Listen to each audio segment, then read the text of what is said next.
Hello साथियों, कैसे हैं आप सभी लोग। मैं दीक्षा यादव आप सभी लोगों का अपने यूट्यूब चैनल इन्फॉर्मेशन बाय दीक्षा यादव में हार्दिक स्वागत करती हूं। आज की इस वीडियो में बात करेंगे Uttar Pradesh state medical faculty second round की प्रक्रिया कब से शुरू हो रही है। काफ़ी स्टूडेंट्स परेशान हैं कि फैकल्टी सेकेंड राउंड प्रक्रिया कब शुरू करेगी। वैसे मैंने इसके बारे में जानकारी तो आपको दे रखी है कि लगभग कब तक शुरू हो जाएगी, लेकिन वही बात है, वीडियो जब पूरा देखेंगे ना तभी बेटा डाउट क्लियर होगा। यहाँ बात करेंगे कितनी रैंक तक स्टूडेंट्स भाग ले सकते। सबसे बड़ा सवाल तो यही है भाई कि कितनी रैंक तक के स्टूडेंट्स भाग ले सकते। काफ़ी स्टूडेंट्स कमेंट करते मेरी इतनी रैंक है, क्या मैं सेकेंड राउंड में भाग ले सकता हूँ। साथ ही में फीस कितनी लगेगी, किस पर लगेगी, कौन ऐसा कैंडिडेट है जिससे सिक्योरिटी फीस लगेगी, कौन कैंडिडेट है जिससे रजिस्ट्रेशन फीस लगेगी। इस प्रकार के जो सवाल बन के तैयार हो रहे हैं उन सारे सवालों का मैं जवाब दूंगी। वीडियो को स्किप मत करना, अपने मित्रों के साथ शेयर करना। चैनल पे न्यू है तो चैनल को भी सब्सक्राइब कर लेना। ओके, चलिए सबसे पहले मैं यहाँ बात करूंगी सेकेंड राउंड काउंसलिंग कब से शुरू होगी। अगर डियर बात की जाए फर्स्ट राउंड प्रक्रिया जो है वो आपकी 21 अगस्त तक चलेगी। पहले तो 18 अगस्त था, लेकिन बीच में छुट्टियों की वजह से डेट बढ़ानी पड़ी। 21 अगस्त एडमिशन की लास्ट डेट है। अच्छा, तो 21 अगस्त तक तो कोई उम्मीद ही मत रखो कि सेकेंड राउंड को लेकर के कुछ भी होगा, होगा ही नहीं। अच्छा, 21 अगस्त के बाद होगा क्या। जो एक कॉलेज तो नहीं है जिसमें तुरंत डाटा इकट्ठा करके बता दिया जाएगा चलो भाई ये कोर्स बचा, इस कोर्स की इतनी सीटें बची हुई हैं, सेकेंड राउंड प्रक्रिया 24 घंटे बाद शुरू हो जाएगी। ऐसा तो नहीं है। एक नहीं दो नहीं, लगभग 27 से लेकर के 30 गवर्नमेंट कॉलेज जुड़े हुए हैं।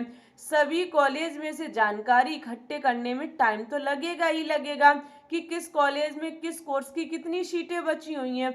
उसके बाद सेकेंड राउंड काउंसलिंग की प्रक्रिया शुरू करा पाएंगे ये लोग। तो लगभग आराम से मान लीजिए वही आपकी होगी 28 अगस्त के समथिंग। जो सेकेंड राउंड शुरू होगा वो कहीं वही हो पाएगा 28 अगस्त के समथिंग, क्योंकि 21 अगस्त से तक तो आपका फर्स्ट राउंड ही चलेगा। समझ गए इतनी बात। तो पहले वीडियो को देखें तब कमेंट करें कि कब से शुरू होगी और कब से शुरू नहीं होगी।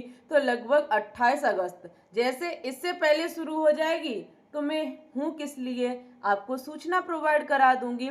आपके पास नोटिफिकेशन नहीं आ रहा है तो आप टेलीग्राम ग्रुप पर ज्वाइन हो जाइए।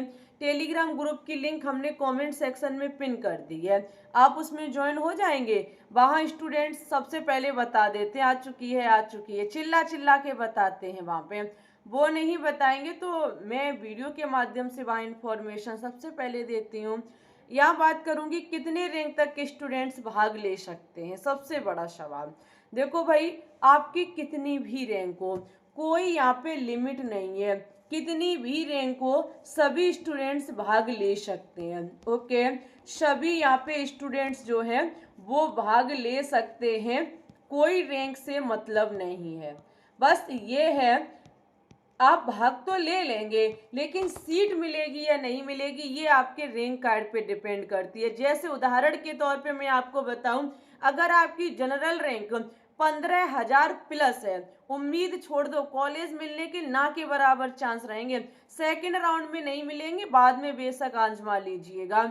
15,000 रैंक से ज्यादा वालों को क्यों नहीं मिलेगा, क्योंकि 6,500 के समथिंग कुछ सीटें हैं। अब 6,500 के समथिंग कितने रैंक तक कैंडिडेट भरे जा सकते हैं, ज्यादा से ज्यादा 12,000, ज्यादा से ज्यादा 15,000, इससे ज्यादा उम्मीद मत करो। 6,500 में को दुगना कर दो तब जाके कहूँ 13,000 सीटें भर पाएंगी। वो सॉरी, 13,000 रैंक तक के स्टूडेंट्स भाग ले सकते और चांस रहेंगे उनको सीट मिलने के। अब आपको रैंक आपकी 20,000 है, हमें कॉलेज मिल जाएगा, कैसे मिल जाएगा, सीटों के अकॉर्डिंग ही तो आप काम करेंगे।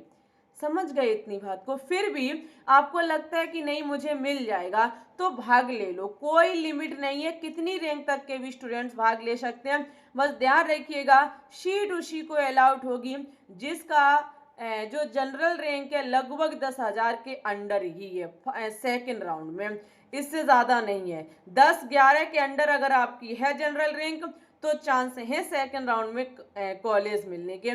कॉलेज और कोर्स थोड़ा सही से भरें। ऐसा नहीं है कि जिनकी रैंक 6000 प्लस है वो टॉप कॉलेज और टॉप कोर्स को डाल के चॉइस फिलिंग करके छोड़ रहे हैं, नहीं। अगर टॉप कॉलेज और टॉप कोर्स को डालें तो डियर उसके साथ अदर कॉलेज और अदर कोर्स को भी डालें जिनकी रैंक 6000 प्लस है। ओके, 6 6.5 तक तो उम्मीद है टॉप कॉलेज टॉप कोर्स मिलने के, इससे बाद नहीं उम्मीद है। आप देख रहे हो फर्स्ट राउंड में तबाही मचा दी है फर्स्ट राउंड वालों ने। ओके, फर्स्ट राउंड ने काफ़ी सीटों को खींच लिया है। वही सीटें बहुत कम बची होंगी, 30% सीटें बची होंगी, काफ़ी भर चुकी हैं सीटें। ओके, तो यहाँ पे कोई रैंक की लिमिट नहीं है, ऑल कैंडिडेट भाग ले सकते हैं। कुछ कैंडिडेट पूछ रहे हैं कि हमने फर्स्ट राउंड में भाग लिया था, सीट अलाउट हो गई है, मैं दोबारा से ले सकता हूँ? ले सकते हो। अगर आपने एडमिशन करा लिया होगा तो आप अपग्रेड हो जाएंगे, एडमिशन नहीं कराया होगा तो सिक्योरिटी फीस आपकी जब्त कर ली जाएगी, पुनः आपको सिक्योरिटी फीस भरनी होगी। चलिए ये सारी बातें मैं वेबसाइट पे चल के करूँगी, जहाँ मैं आपको फीस के बारे में बता रही हूँ कि लगभग फीस आपकी कितनी लगेगी। ओके, तो चलिए हम सेकेंड राउंड विद्यार्थी जो भाग ले सकते और किस पर कितनी फीस लगेगी उसके बारे में चर्चा करेंगे। सबसे पहले देखो, द्वितीयक ऑनलाइन काउंसलिंग में ऐसे अभ्यर्थी भाग ले सकते हैं जिन्होंने प्रथम ऑनलाइन काउंसलिंग में प्रतिभाग नहीं किया था। जिन कैंडिडेट ने फर्स्ट राउंड में भाग नहीं लिया वो कैंडिडेट सेकेंड राउंड में भाग ले सकते हैं। द्वितीय ऑनलाइन काउंसलिंग में ऐसे अभ्यर्थी भाग ले सकते हैं जिन्होंने प्रथम ऑनलाइन काउंसलिंग में प्रतिभाग किया परंतु उनको कोई सीट आवंटित नहीं हुई। अगर आपने फर्स्ट राउंड में भाग लिया था, सीट आवंटित नहीं हुई, तो आपको फिर दोबारा से भाग लेने का पूरा मौका है, आप सेकेंड राउंड में भाग ले सकते हो, ले सकती हो। ऐसे अभ्यर्थियों को पुनः रजिस्ट्रेशन एवं सिक्योरिटी फीस जमा करने की कोई आवश्यकता नहीं है। ऐसे कैंडिडेट से ना ही रजिस्ट्रेशन फीस लगेगी और ना ही आपकी सिक्योरिटी फीस लगेगी। ओके, जिन्होंने फर्स्ट राउंड में भाग लिया था लेकिन सीट अलाउट नहीं हुई, ऐसे कैंडिडेट द्वितीय ऑनलाइन काउंसलिंग में भाग ले सकते जिन्होंने आवंटन प्रशिक्षण केंद्र में प्रवेश प्रक्रिया पूर्ण करते हुए अपग्रेडेशन हेतु आवेदन किया है। ऐसे अभ्यर्थियों को पुनः सिर्फ रजिस्ट्रेशन फीस जमा करते हुए प्रतिभाग करना होगा। ऐसे कैंडिडेट जो अपग्रेड करना चाहते हैं, आपने एडमिशन ले लिया है, 19,000 रुपये भी खर्च किए हैं, पहले ऑनलाइन किए फिर कॉलेज में जाके 19,000 दिए, एडमिशन की प्रक्रिया पूर्ण की, अब आप रजिस्ट्रेशन कराएंगे अपग्रेड के लिए, लेकिन आपसे सिक्योरिटी फीस नहीं लगेगी। जब आप साइबर कैफे से जाएं तो वहाँ कह दीजिएगा मैं अपग्रेड कराऊंगा, ठीक है, सीट कॉलेज जो है मैं चेंज कराऊंगा, उसके लिए अपग्रेड के लिए मैं रजिस्ट्रेशन करा रहा हूँ। आप जाइएगा वहाँ नया वही कोई वो सॉल्यूशन देंगे आपको। वैसे पहले ऐसा नहीं था, पहले ऑप्शन आया करते थे, अब की बार ऑप्शन ही नहीं दिए इन्होंने।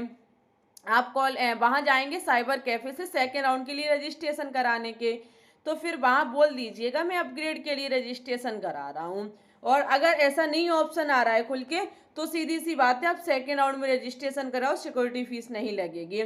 चॉइस फिलिंग करो, सीट आवंटित होगी, पहले वाली सीट अपने आप निरस्त हो जाएगी। ओके, फिर पहले वाली सीट पर कोई दावा नहीं रहेगा। अगर आपको सीट बदल जाती है तो नहीं बदलती है तो पहले वाली थी वही आपकी बनी रहेगी।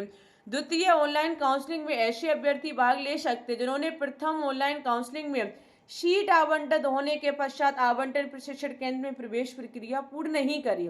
अगर आपको सीट अलाउट हुई, आप कॉलेज नहीं गए, एडमिशन की प्रक्रिया नहीं करी, ऑनलाइन 19,000 नहीं काटे, रिपोर्टिंग ही नहीं आपने कराई, तो ऐसे अभ्यर्थी पुनः रजिस्ट्रेशन और सिक्योरिटी फीस दे करके प्रतिभाग कर सकते हैं। ऐसी प्रक्रिया में आपको रजिस्ट्रेशन फीस भी देनी होगी और सिक्योरिटी फीस भी देनी होगी। 5,000 पहले वाले जब्त कर लिए जाएंगे। ओके, द्वितीय ऑनलाइन काउंसलिंग में ऐसे अभ्यर्थी भाग ले सकते हैं जिनका प्रथम ऑनलाइन काउंसलिंग में संबंधित प्रशिक्षण केंद्र द्वारा प्रपत्र निरस्त कर दिया गया था। समझो पहली बात को, द्वितीय ऑनलाइन काउंसलिंग में ऐसे कैंडिडेट भी भाग ले सकते हैं जो एडमिशन के लिए गए लेकिन डॉक्यूमेंट्स में कोई कमी थी तो आपके डॉक्यूमेंट्स को निरस्त कर दिया गया, आप दोबारा दूसरे चक्र में पुनः प्रवेश प्रक्रिया के लिए रजिस्ट्रेशन करा सकते हैं। अगर अपने डॉक्यूमेंट्स आपने करेक्शन करा लिया, सही करा लिया, तो रजिस्ट्रेशन है सिक्योरिटी फीस आपको पुनः देनी होगी, इस बात का ध्यान रखिएगा। आपके फॉर्म में मिस्टेक पाई गई, एडमिशन टाइम गई निरस्त कर दिया गया, ऐसी परिस्थिति में रजिस्ट्रेशन और सिक्योरिटी फीस आपसे पुनः लगेगी। लेकिन 10वीं और 12वीं के अंकों में अगर कोई मिस्टेक पाई गई तो इसके लिए अब आप आगे किसी भी कोई भी करेक्शन कराओ, ऐसा संशोधित आपका स्वीकार नहीं किया जाएगा और आगे आप भाग नहीं ले पाएंगे। मेरिट सूची से भी आपका नाम हटा दिया जाएगा, क्योंकि मेरिट सूची जो है वो 10वीं और 12वीं के प्राप्त अंकों के आधार पे ही तो बनाई गई है। समझ गए? ये बात थी सेकेंड राउंड काउंसलिंग की। हमें उम्मीद है इसके बाद आपका कोई डाउट नहीं होगा। अगर है डाउट तो कमेंट सेक्शन में लिखो, टेलीग्राम ग्रुप को ज्वाइन करो, लिंक कमेंट सेक्शन में पिन है। मैं आपके साथ हूँ, बस परेशान ना हो। कोशिश करें ज़्यादा से ज़्यादा, बहुत जल्दी आपकी फैमिली 10K की होने वाली है।